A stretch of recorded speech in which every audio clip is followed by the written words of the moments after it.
My hair looking all right? That's all I want to know. So I had to tie up my hair. So Yeah, just for the contrast. people yeah. at the home. And like many other contrasts as well. We should start with that. That's the opening right there. It is the opening. There you go. We won't get more contrasting attack team than Mustafa Ali and me. I mean, we kind of look similar, don't we, Mustafa? I think I saw you for the first time. I find you to be an incredibly attractive man. I have way more to to live up to, but I appreciate the compliment. No, honestly, for me, it looks like I'm looking at a mirror. If I could pull that off, then okay. Like if I could have that body, then it works. So I think we just need a blend of each other. Yeah. I'll take your style, you take the body. There you go. There you go.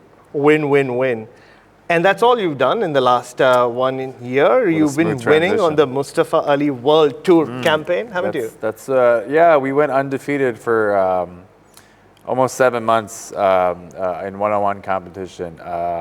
Was on this campaign to let everyone know what I truly feel in my heart, that I'm the best super junior heavyweight in the world.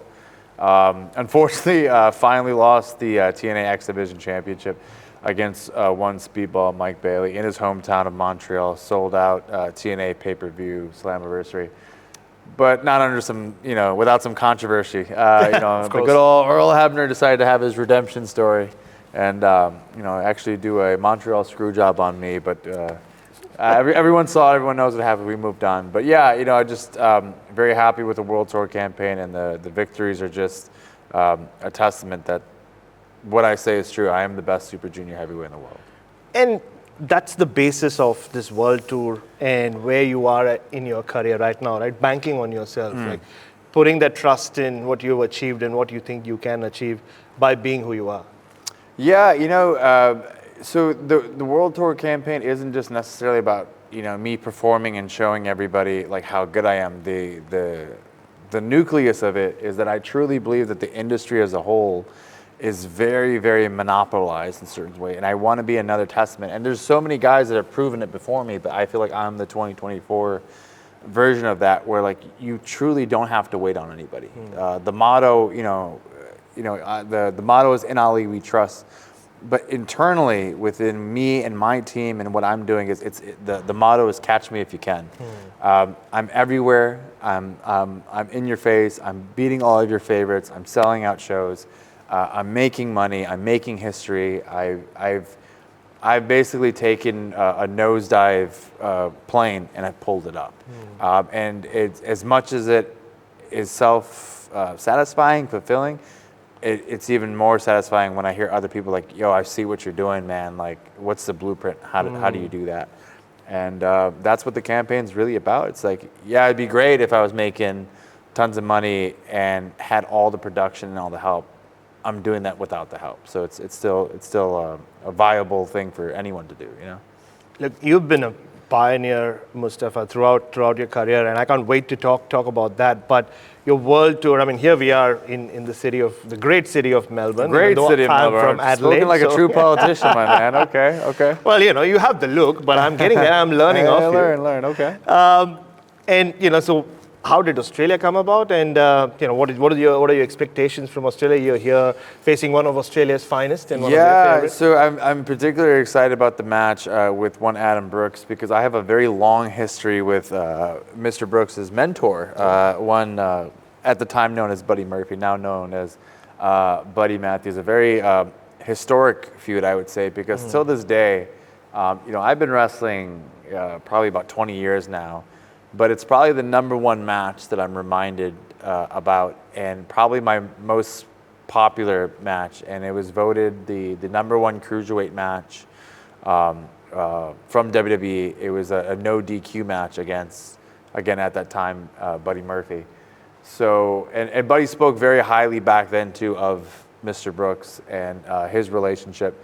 So I have a feeling that Buddy gave me a hard time in the ring, so I fully anticipate Mr. Brooks to do the same. But to come into his hometown, to his building, to his company, under his flag, and to beat him, that'd be quite the humbling experience. But I assure you, Mr. Brooks, I say this with all the respect in the world, there's no shame in being my number two.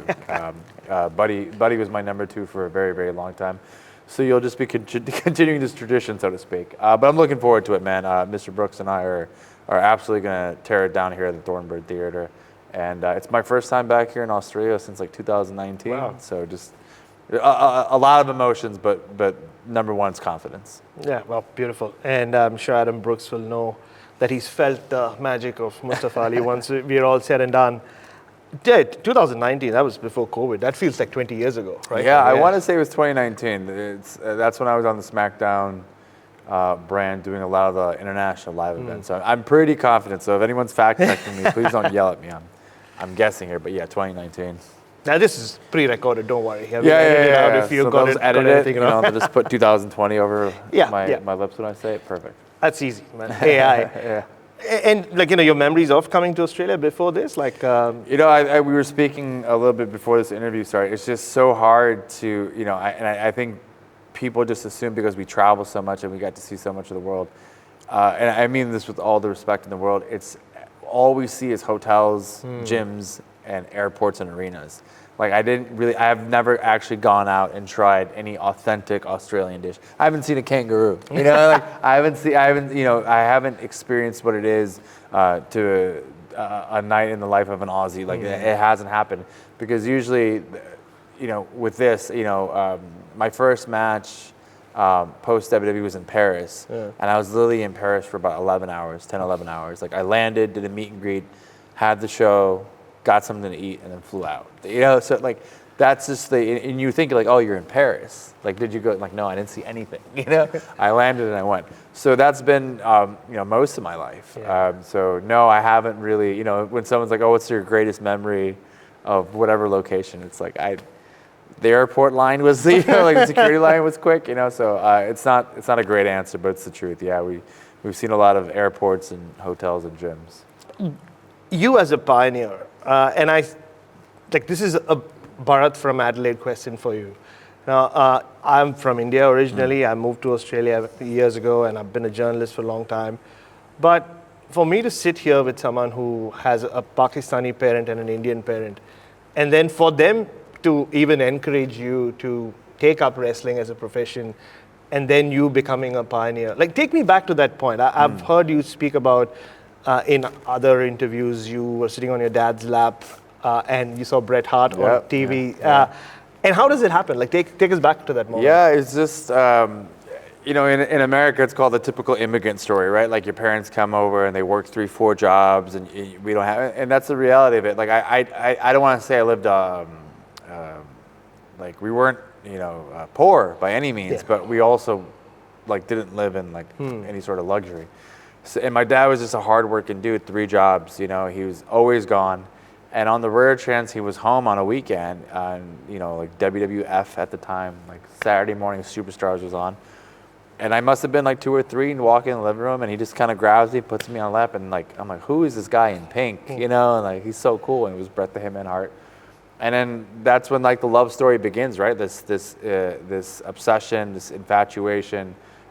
This passion starts growing about professional wrestling, and it was my father that introduced it to me.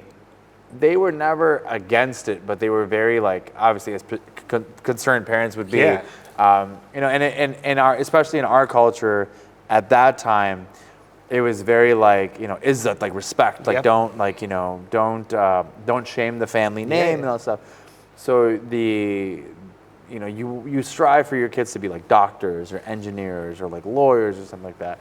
And then here I am with this long hair, my whole life I've had long hair. I'm like, I want to be a wrestler. And they're like, okay, cool, but you need to get an education. And I've talked to my mom about this actually recently, a few months ago. And I guess the actual hope was that it was just a phase, that I would just get out of it. But yeah, man, I still remember to this day, it was my dad, I was 16, and he dropped me off to my first pro wrestling training camp thing, and it was really funny because I was so embarrassed because like he dropped me off and I went in and like he like parked off to the side and I could see him through the window. Like I'm like go away, And now I like put myself in his shoes like as a dad. Now I was like, there's no way I would have sat down, and made sure like everything was everything was okay. But yeah, they were very like supportive in that sense. They weren't supportive in the sense where they were like pushing me to do it. They were supportive in the sense that they didn't stop me. Yeah. And from like a Desi household, that's a lot. You know, I know a lot of people are like, you know, if your parents support you, they would come to these events and they would help you sew your like tights. And like, no, my support was they let me do it, and that's again. It was a big deal because especially at that time, it wasn't like a respectable thing. Like it wasn't something you bragged about, you know. But now my mom loves it. You know, now I come in, everyone knows who I am. And she's like, yeah, this is my son. Like, she'll take me around to all the aunties and the uncles and all that stuff. So, yeah, you know, and I think about my dad a lot. You know, being a father now, like what a courageous guy he was. You know, and him being Pakistani and my mom being Indian. I was presented with the opportunity to do the Cruiserweight Classic. And the idea behind it was that it was the best cruiserweights from around the globe. And I remember I talked to WWE and, you know, I told them about my background. And at the time, they already had the Bollywood boys representing India. And what I really wanted to do was represent both countries because it was never done. You know, and obviously with, you know, so much of the turmoil that exists both politically, religiously, regionally between Pakistan and India. And I was like, man, I'm a true testament that like, I have nothing but love for both countries, and I don't want our father's war to be our war. You know, that was my whole mantra, and I remember like really pleading my case to them, like I think we can do something great with this. And it was ultimately decided that there was already enough Indian representation on the show, and they would really recommend me just doing representing Pakistan, which I still did with a lot of pride. You know, getting to honor my father, whatnot. So yeah, that's the big spiel about, you know, my background. And I feel like it's always been very cool to see, like on Instagram, I'll get tagged in reels from kids in India and Pakistan training to be pro wrestlers, and they're doing like my rolling neck breaker and like I'm like, whoa, they're doing it better than me. But they'll tag me in it, and it's kind of cool because I was like, man, like I hope I made 16-year-old Adil like proud, you know what I mean? Because like I would have killed to see someone that looks like me on TV at that time, you know.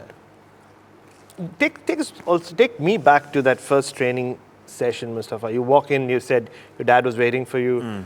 You walk in, and this is something that, you know, I've spoken to so many cricketers and other athletes, expats, especially from Asia, in Australia or England, and how when they were growing up playing cricket or any other sport, they didn't have anyone who looked like them, like no peers. Like, was it the same for you? Was there anyone who looked like you? So it was. So I didn't walk in going, oh man, nobody looks like me. I walked in going, what am I doing? Because again, my only exposure to wrestling was like WWF. You know, so I'm hoping to see a nice ring and lights.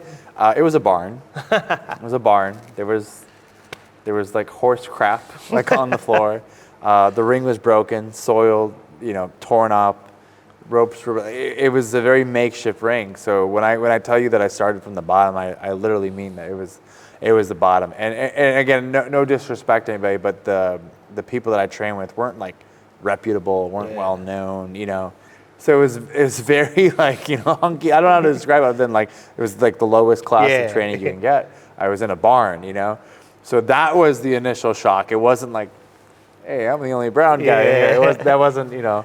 And especially at that time, the, you know, xenophobia and the preconceived notions of a Muslim or a Pakistani or an Indian word that like, you know, you're a terrorist, so you got to play this role. And at 16, I knew this. I knew this going into it. So actually the first couple of years in pro wrestling, I wore a mask and I would tell people that I was Hispanic just to get away from that notion of that I'll have to do this evil terrorist, you know, death to America character, which was so, you know, cliche in bed. But at the time, it's how the industry was, both in movies, pro wrestling, in the world, you know. So yeah, the first couple of years were spent as like a luchador, and I think I said I was from like Miami, Florida, or something like that, you know, wore like neon green and white, and no one really knew for the most part, you know. Then eventually I made a decision to take off the mask and to pursue this Mustafa Ali character.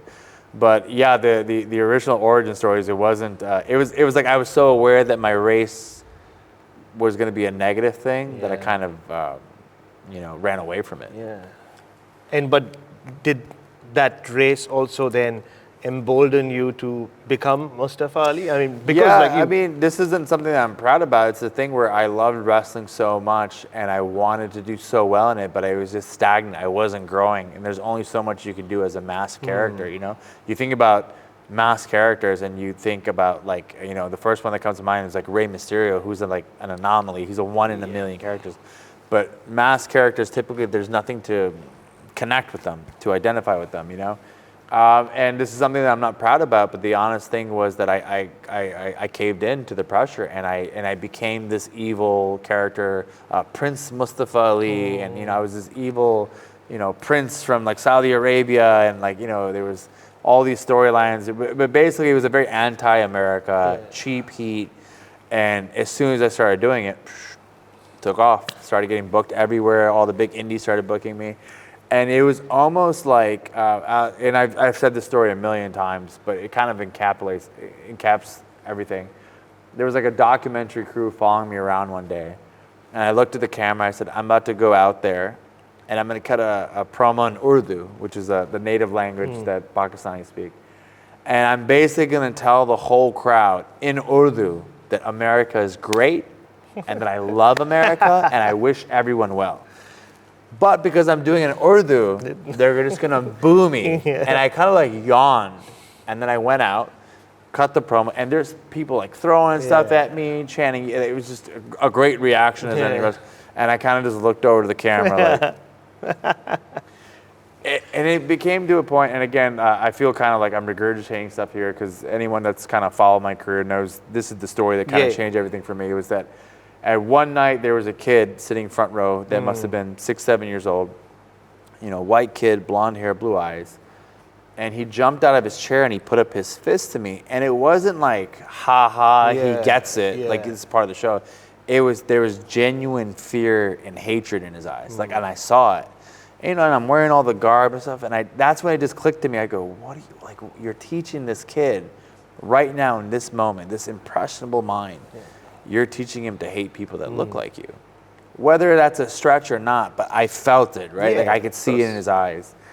And that's that's when I was like, you know what? I'm going to stop it right there. And my career suffered a lot because of it. I stopped getting booked, stopped getting flown out. Everything was just kind of crashing. But that's why I just, made the commitment. I'm going to be Mustafa Ali as who I am as a person, and I'm just going to work really hard, It was incredibly difficult, but I'd say it worked out, you know? So here we are. Yeah, very much has.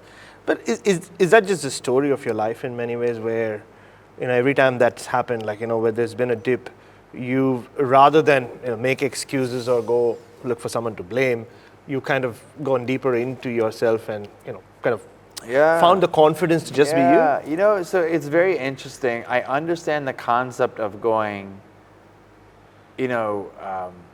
and don't get me wrong, I'm very hard on myself, right? But I also know that, whether it was my time in WWE or elsewhere, that I'm such a workhorse and I'm so aware of the industry and what's going on that I'm knocking on everyone's door. I'm trying and I'm pitching. I go, this isn't working. I need to change. I went through character change after character change after character change. So there's a sense of, when I left WWE, I knew in my heart of hearts, like I truly tried everything.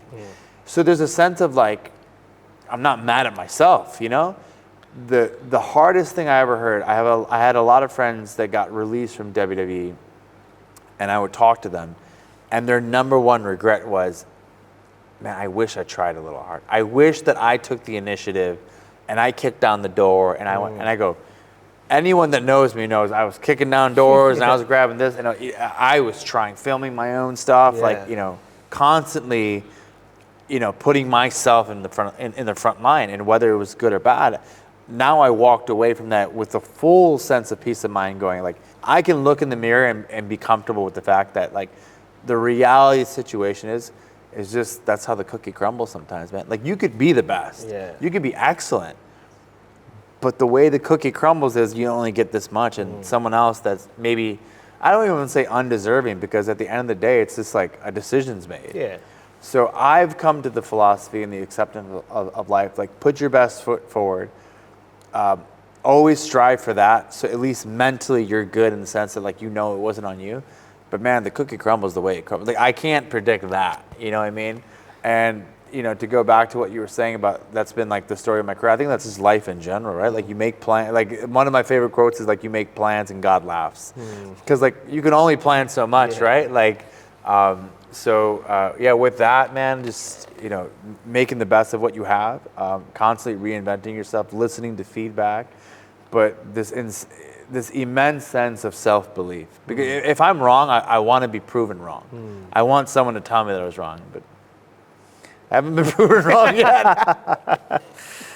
Do you think that's worked against you? I mean, in what used to be the WWE that you were a part of, like, with Vince running the show and everything else we've heard from the outside, where you said, no, prove me wrong. Like, I think this idea is going to work for me, or this storyline is going to work for me, and now prove me wrong. Do you think in hindsight that worked against you? No, I think it's what kept me around for so long. Because if you really looked at I was there for 7 years, and I'm going to be very harsh on myself. There's not a lot of notable things I did. Like I've got fans that go, you did this and you did this. But for me, as far as like where I saw my career, I felt that I didn't do anything noteworthy in and that's like not me being harsh on myself. That's just me like saying that I know that I was capable more. But the fact that I was around for so long and I was paid so well was because I had everyone's respect. Because, and I know there's so much controversy today, involving Vince and these allegations and whatnot. So I don't, want to go in that direction. But what I want to say is that I think he did respect the work ethic and that I wasn't a yes guy. Yeah. I've told Vince no several times and have disagreed with him. But at the end of the day, I said it's your sandlot. Yeah. He makes the call. And there's been plenty of times where whether it was a storyline or a promo, a match, the direction, he made the call, and all right, cool. Like, but I was never shy about, and this isn't like to brag or like, but I had so much self-confidence that it wasn't a problem for me to go and knock on Vince's door. There's guys that have been there for years that are terrified and have never pitched or gone, or rather stay low on the radar. And that's not me, man. That's just, I think people are wired a different way. But no, I don't think it's, now I have heard of people overdoing it in a negative sense, And the big thing to take away, it wasn't that I was always going in there to Vince or to Bruce or to Triple H to be like, this is something that I need. Sometimes I'm like, yo, why aren't you doing this for this person? Yeah. You wrote this, but it should be this, and because this guy's really good at this. Or like, hey, you want me to do X, Y, Z, but it should really be ABC because they don't know about it yet. And so I think the reason I was there for so long is because they did realize that I had that team player mentality, and I saw the big picture sometimes, even when it wasn't about me. There's been plenty of times where I've gone in and pitched for other people to do things. So no, I don't think it's worked against me at all. Right. And is that what led to, and like, one of the things that you did towards, I would say the latter half of your career was the whole Retribution angle. Where, the brown guy plays the hacker. At least you weren't playing a Maharaja, which I really appreciated. At least, IT related, which is what we close do. To it, yeah. Close to it. I see it. So how did that come about, and like, did you have fun? And it also kind of ended very quickly, didn't it? Yeah, so the Retribution thing was not my idea. It was given to me, and it was kind of like you're doing this thing. The hacker stuff was completely me. And long story short, this is when COVID had hit, and my intention behind the hacker was, man, there's, Vince's big thing was size at this time, and there's so many big guys, and I go, well, like, what's the greatest example of a guy that goes up against opposing forces that are bigger than him and have greater powers than him? I go, well, it's Batman. Batman's not a superhuman, right? No. He's just really smart. Yeah. And what does he do? He's got all these gadgets and these tricks and all that stuff, and he's able to outsmart. So I'm sitting there, and we have the Thunderdome set up, and I was like, man, we're like surrounded by technology. Yeah. So put together this huge presentation for him, flew myself down at a paper. It was like a Money in the Bank pay-per-view. Like I said, just barged into his office one day, unannounced. He was like, hey, boss, I got it. And I gave him this whole thing. And Vince's big thing was he didn't understand how a hacker was a good guy. Right. You know, so I'm trying to explain to him about the group called Anonymous and like what a white hat, like I'm trying to explain to him all this terminology. And I think his big thing was like hackers are bad guys. And I'm trying to explain to him the way technology works now and the way that, you know, so I think he wasn't with it, but once the SmackDown writers got it, they loved it, right? So that's when the SmackDown hackers started coming up, and it was involved in like a Mandy Rose, Sonya Deville, and at the time Dolph Ziggler storyline with Otis and all that stuff. So the eventual idea was the hacker was to be revealed and then do a program with Dolph. That was the goal. One thing led to another, and the hacker never came to fruition because there was an internal struggle. But I believe in keeping like certain matters behind closed doors. So that got squashed, and in the return aspect of it was when I came back, Vince. That's when he kind of like told me, he's like, we're doing this thing with Retribution. I had no idea what it is, what it, and I had all these questions: the who, the what, the where, the what. Because at the end of the day, we tell stories, and you need to be able to tell people why. Yeah. Retribution never had a why. Yeah. Never. Why do these guys have these horrific names, these horrific masks? Why are we all together? It was just given to me.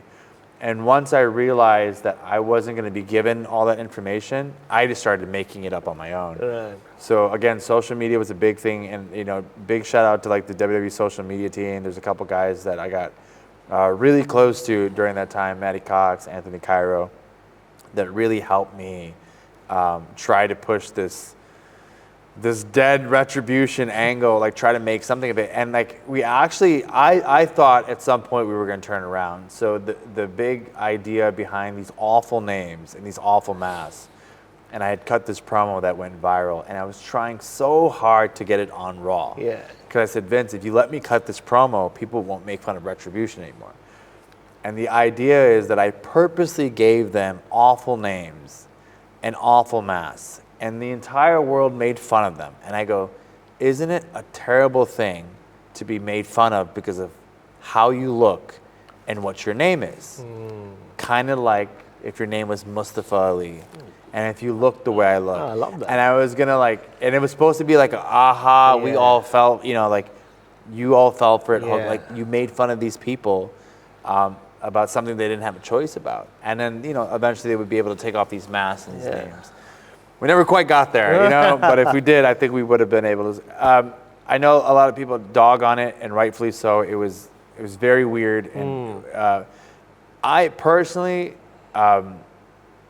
got the most microphone time I ever had. I got the most air time I ever had during that experience. And at the end of the day, I won't swear, I promise, but I was able to take chicken and turn it into chicken salad. Yeah. As bad as it was what you saw, what you didn't see was 10 times worse, right? Like, so I had this incredible sense of confidence. I go, look how bad this original thing was, and we made it somewhat digestible. And it'll go down as like a huge flop, and I understand that. But it was a thing where I think so many people in WWE are given opportunities and completely drop the ball.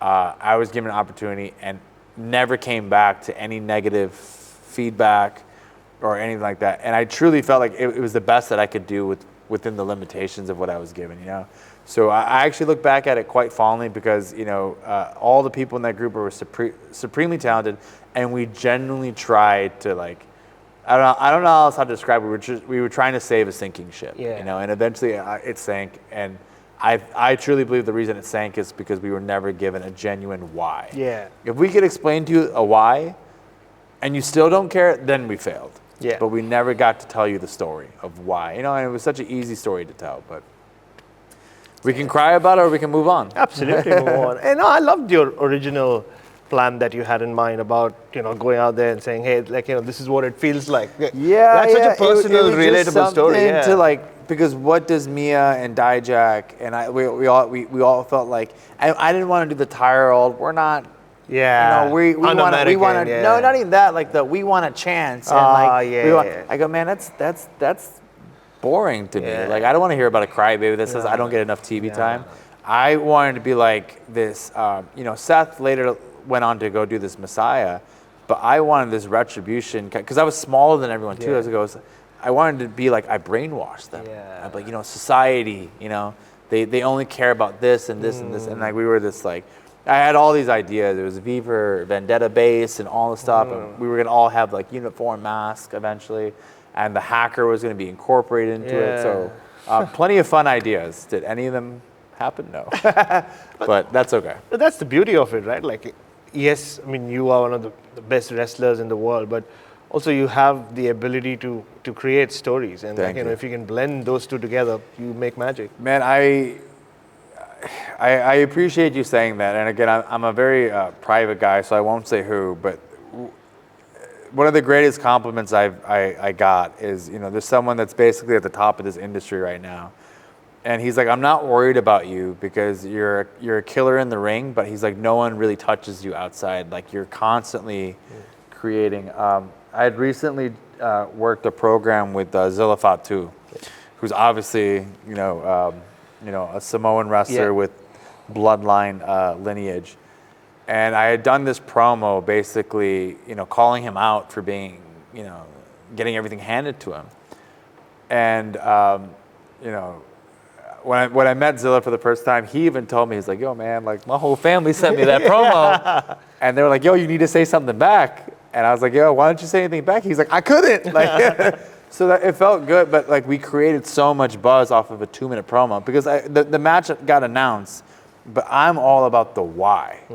My beef with Zilla that night was, I've been fighting for 20 years to get a crumb, and you just show up, and in 1 year, like, you got all this stuff? I go, no, that's a conflict. Because I feel like someone sitting there can relate to, they've been working at one job, but someone new came in, they got promoted before them.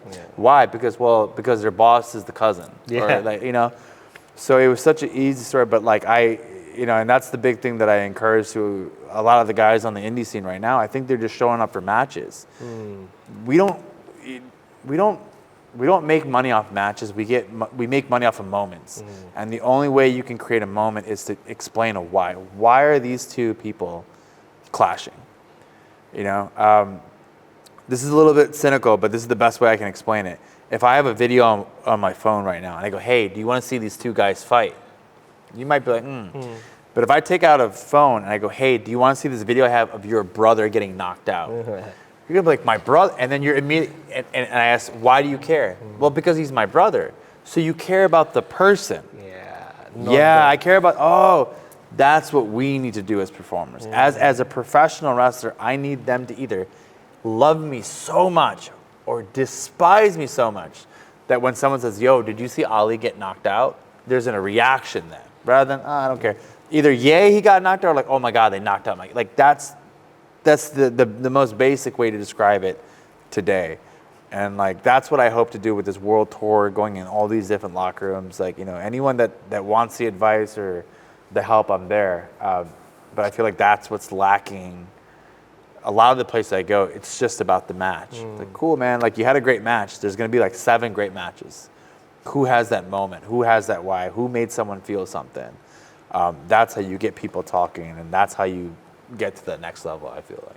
Just the way you were attracted by the pink of Bret Hart, right? Like, I was like, who's this guy? But even Bret's thing was like, when he would talk about like doing the right thing, I was like, I want to do the right thing. There was this thing, and like, the bad guy's cheating, and he refused to cheat. He would refuse to do, like, there's all these little things, and like, I don't know, like, you would see Stu and like, his mom, and like, like, I want my parents to be, there was just something, there's nothing relatable between me and Bret, right? He's Canadian, and but for some reason I go, that's my guy, because that's how I was growing up. Like, I have a brother too, like, there's these little things that to make you identify with someone. So, that's the big like spiel I would give to like the generation today or the scene today is like, you got to give people a why, man. And coming to that why, I mean, your last few months, almost last year at WWE, without getting too controversial about it, but felt weird from the outside. There were all these reports that you wanted to leave and they weren't letting you leave. And then eventually you started getting at least title shots, and then all of a sudden it was done. Like, yeah, so I mean, so again, I'm a very private person when it comes to things that are discussed behind closed doors, because I think that's how business should be done. The only reason there was any sort of public talk about a request for my release was because I had truly tried everything to keep that conversation behind closed doors, and it just got to a point where it was literally my only course of action. And it's at the end of the day, like, I had to do what I had to do to try to get a situation rectified, and it still didn't. And it was, you know, contracts are enforceable. So, and I don't want to make it seem like a sob story, but I was, I did want to leave. I was not able to leave, and I was asked to finish my contract, and I did, right? And if you don't come back to finish your contract, they can just add on time, and that's something I didn't want. Time is my greatest fear. I obsess over time. I'm a very, very time obsessed person, because I feel like as hardworking as I am, as ambitious I am, I feel like I've wasted a lot of time. I feel like I wish I had done more with my time, and I think people are really surprised when I tell them that I've been wrestling like 20 plus years, or how old I am, or like that. So time is constantly fleeting in my mind, and that's why I really wanted to go during that time. As far as like the sudden release,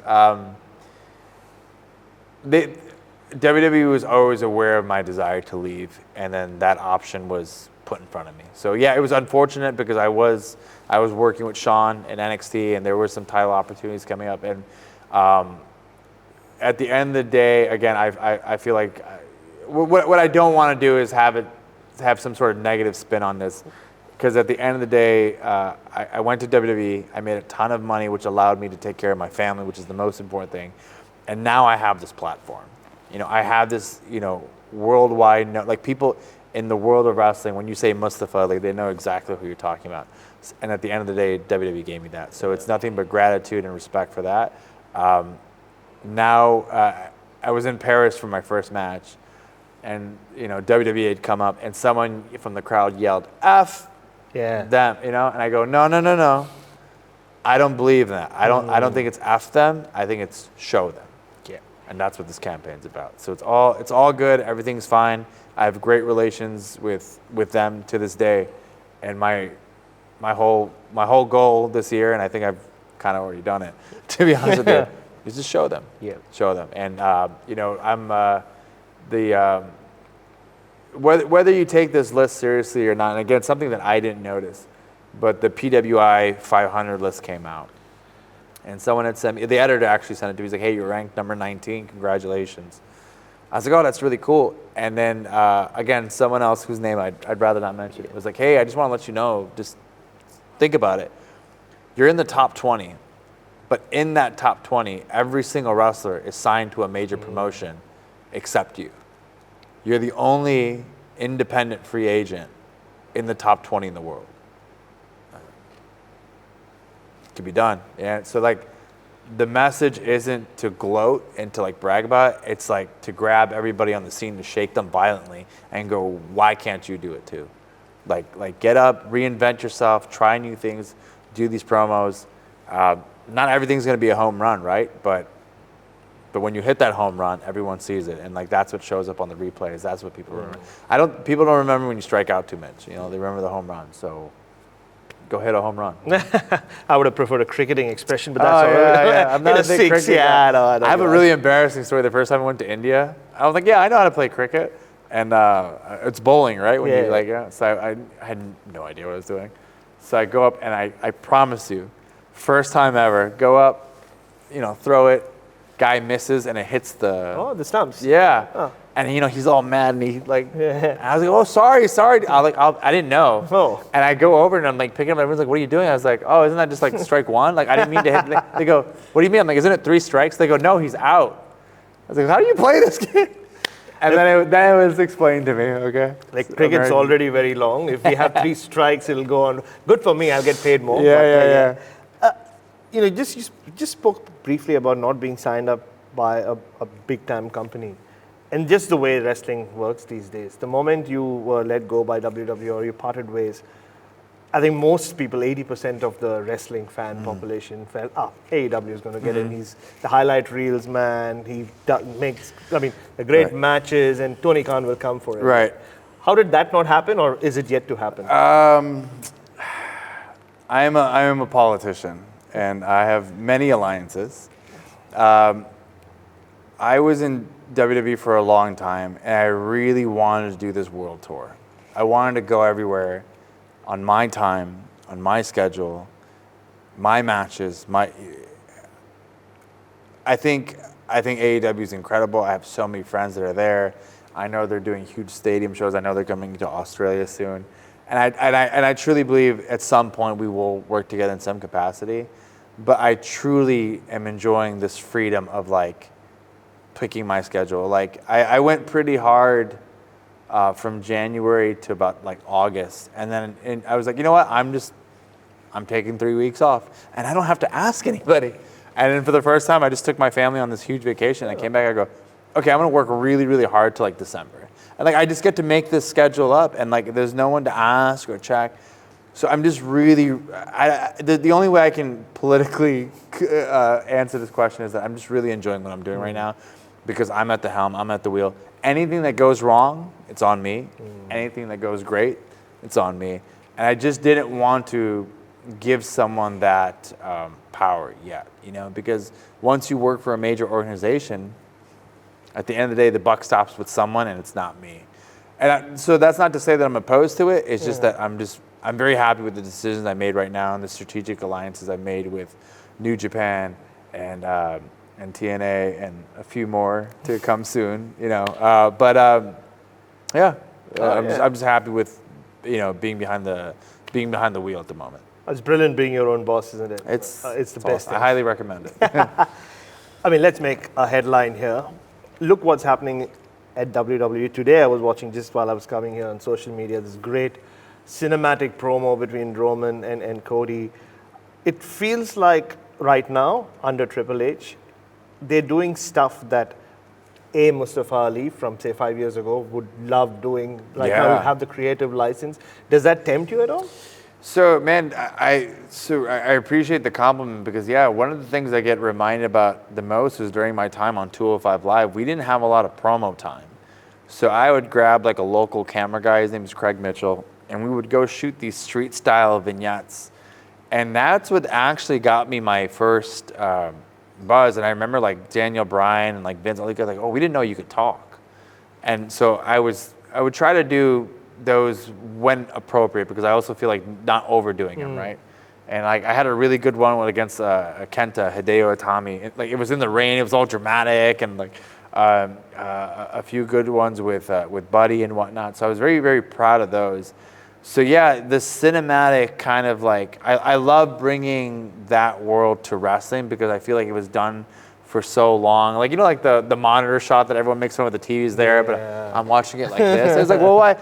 I just love that they're making it more real, and there's multiple camera shots, and like we're shooting it like a movie, because like wrestling is cinema, man. So kudos to them, man. I see so much of the change that they're doing in production that a lot of guys were calling for a long time, but like Triple H specifically, he's seen it all, right?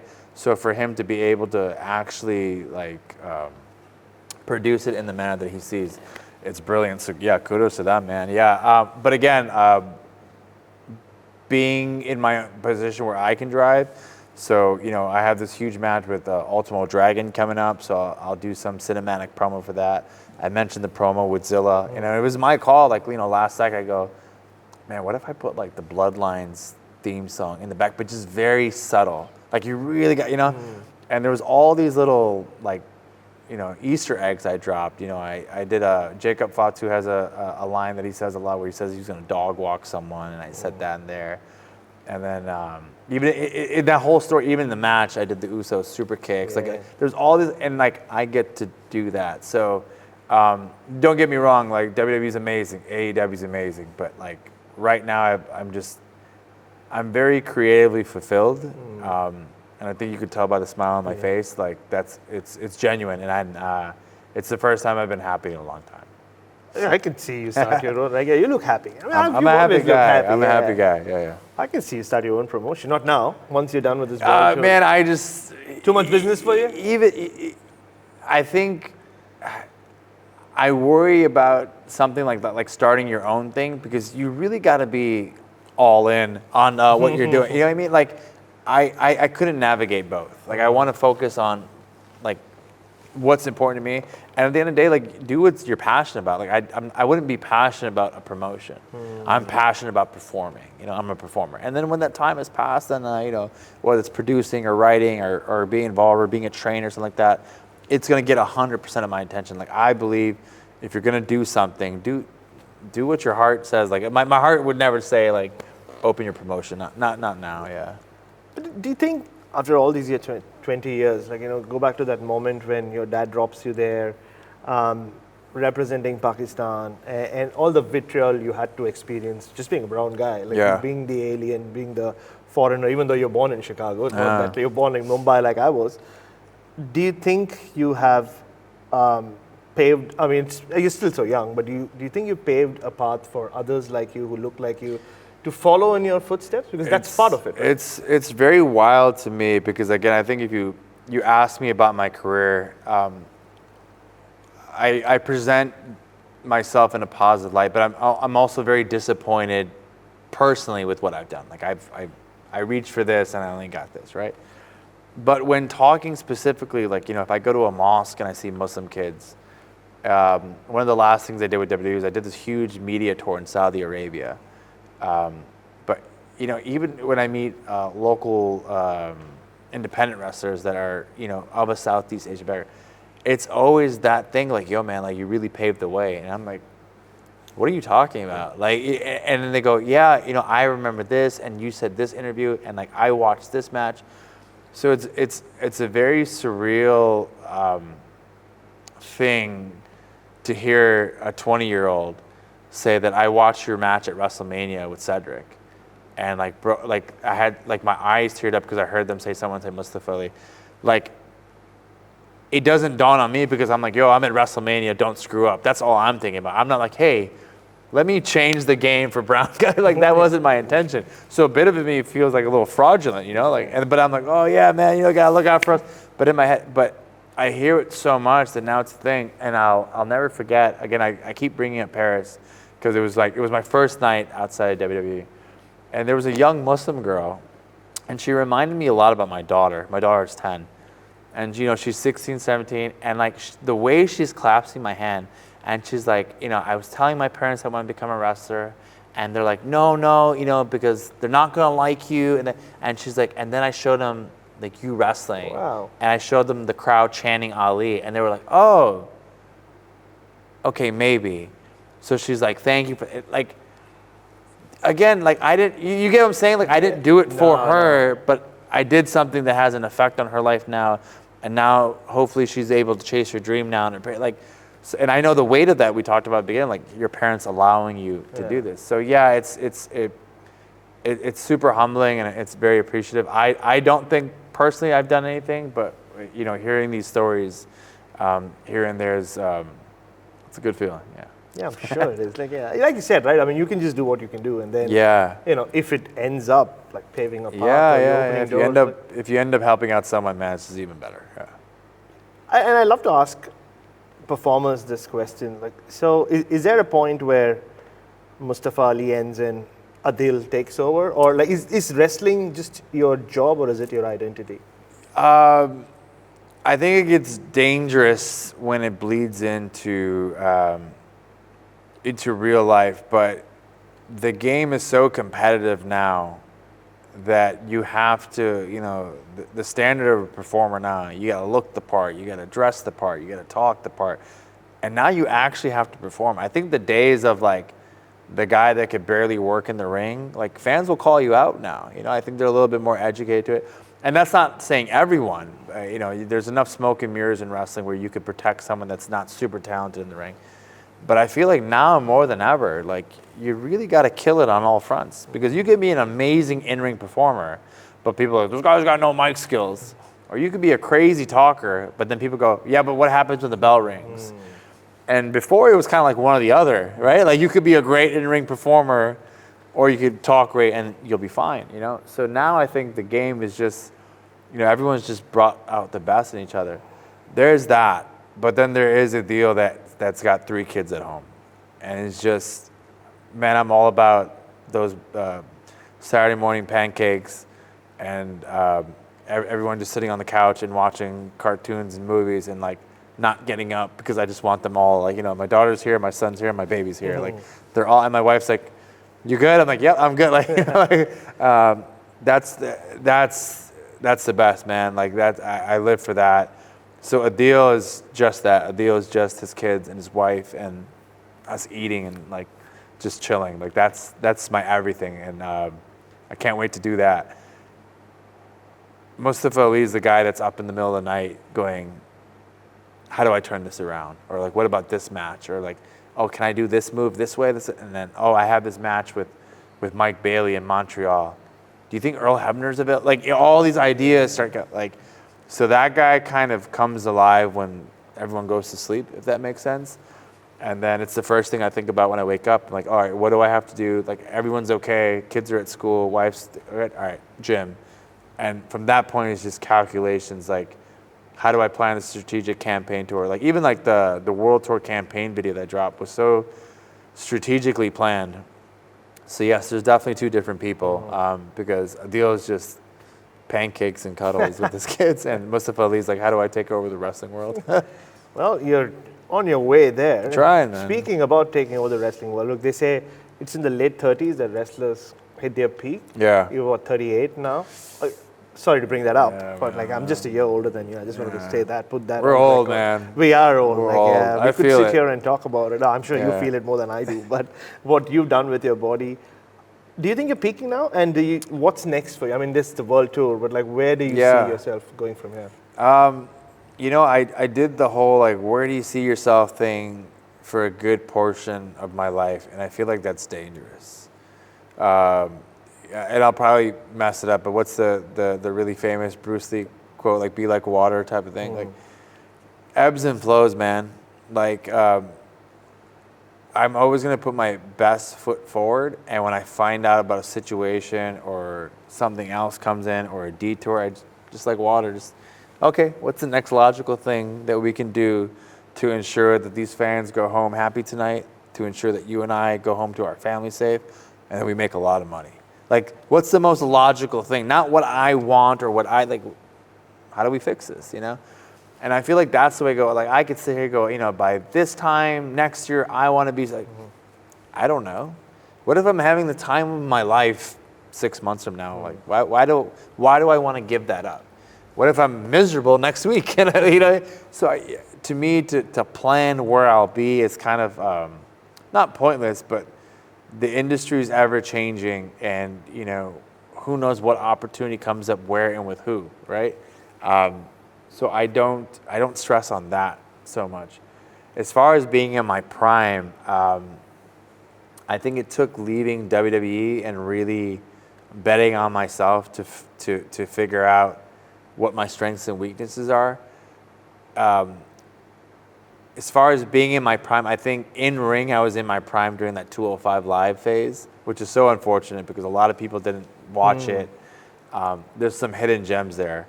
I feel like I was in ring prime, but now I'm just so much smarter to the game. So, you know, physically in my prime a few years ago, but mentally in my prime now. So I think maybe I am in my prime now. I don't know. You are. Yeah, I think you are. Look at you. You are in your prime. I'm doing okay. Yeah. I'm doing okay. Just finally, now you're on this world tour.